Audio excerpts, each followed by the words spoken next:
Oke, balik lagi di channel gua, di channel Ronald ya teman-teman. Salam satu aspal. Ini ada info penting buat teman-teman para driver ya. Dimana beberapa hari yang lalu anggota DPR ini menegur pihak aplikator masalah kenaikan atau pemotongan aplikasi ini mencapai 20% lebih.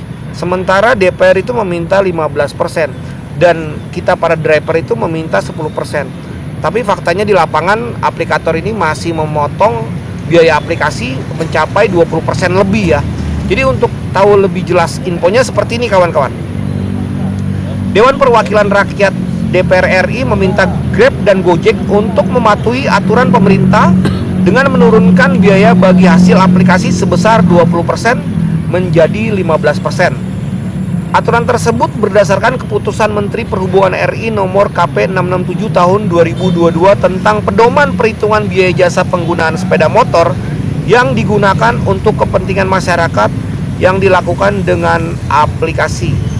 Pada keputusan ke-8 berbunyi perusahaan aplikasi menerapkan biaya tidak langsung berupa biaya sewa penggunaan aplikasi paling tinggi 15%. Anggota Komisi 5 DPR RI fraksi Golkar Hamka Barko Kadi meminta aplikator untuk mematuhi aturan tersebut. Pemerintah memberikan angka 15%, sedangkan tuntutan pengemudi itu 10%. Katanya dalam rapat dengar pendapat umum bersama Komisi 5 DPR RI, dikutip Selasa 8 bulan 11 ya. Anggota Komisi 5 DPR RI fraksi Partai Gerindra Sudewo mengatakan Grab dan Gojek tidak mematuhi aturan, padahal kedua perusahaan itu diundang dan dilibatkan dalam proses penyusunan. Mengapa sampai tidak ada kepatuhan? Padahal dalam proses penyusunan peraturan ini, kebijakan ini Grab dan Gojek juga diundang, dilibatkan, dimintain masukan dan saran. Seperti itu kawan-kawan. Tapi nggak ditaatin ya sama aplikator ya. Lebih lanjut dia bilang ada yang memotong sampai 20%. Itu seperti Grab dan Gojek. Ditambah lagi pemotongan sebesar Rp5.000. Ia menambahkan bahwa perusahaan memberikan saran dan masukan, ikut musyawarah dan diskusi hingga menerbitkan satu kebijakan, namun implementasinya tidak dijalani dan tidak patuh. Sudewo mengatakan, mengapa Direktorat Jenderal Perhubungan Darat Kementerian Perhubungan membiarkan hal ini? Apa gunanya membuat satu kebijakan kalau tidak dilaksanakan? Katanya, maka ini teguran keras ini terhadap Menteri Perhubungan dan Dirjen Perhubungan Darat. Sudewo mempertanyakan, siapa yang diuntungkan pada kebijakan KP nomor 667 tahun 2022 ini? Dia menyebut para mitra pengemudi teriak-teriak di jalan, memperjuangkan nasibnya dengan mempertaruhkan nyawanya di jalan demi kebutuhan keluarga yang di rumah. Mereka kemudian menuntut kenaikan tarif yang belakangan ini direspon oleh pemerintah. Tetapi mereka tidak menikmati kenaikan tarif itu. Artinya di sini driver ya kawan-kawan ya. Yang menikmati kenaikan tarif itu adalah aplikator, kata Sudewo. Pengemudi masih teriak terus karena pemotongan aplikasi itu sangat tinggi.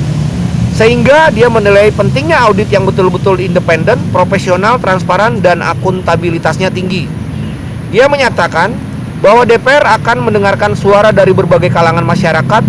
Dia mengatakan tak ingin ada eksploitasi terhadap masyarakat yang mengalami keterbatasan lapangan pekerjaan, perekonomian, dan pengetahuan untuk kepentingan bisnis pihak-pihak tertentu, atau yang bisa saya bilang kaum kapitalis.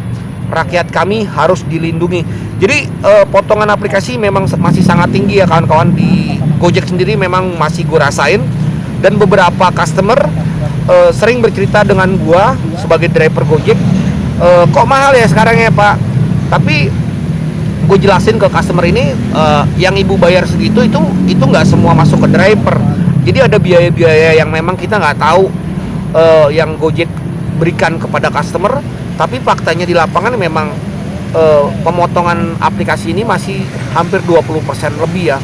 Yang kemarin juga banyak teman-teman bertanya, bayarnya 75, kenapa saya terima 50 bang. Jadi lebih dari 20% menurut gua. Jadi semoga anggota DPR ini terus ya menyuarakan suara-suara driver agar pihak aplikator ini dicecer terus lah gitu. Jangan terlalu membebani driver, jangan terlalu membebani customer juga. Artinya keuntungan mereka ini jauh sangat besar loh. 15% aja atau bisa gue bilang mungkin yang driver-driver minta ini 10%, itu udah sangat besar sekali, apalagi 15%. Kita minta 10% loh driver, tapi anggota DPR minta 15%. Faktanya di lapangan hampir 20% lebih, dan cukup berasa ya buat para customer juga untuk membayar jasa ojek online.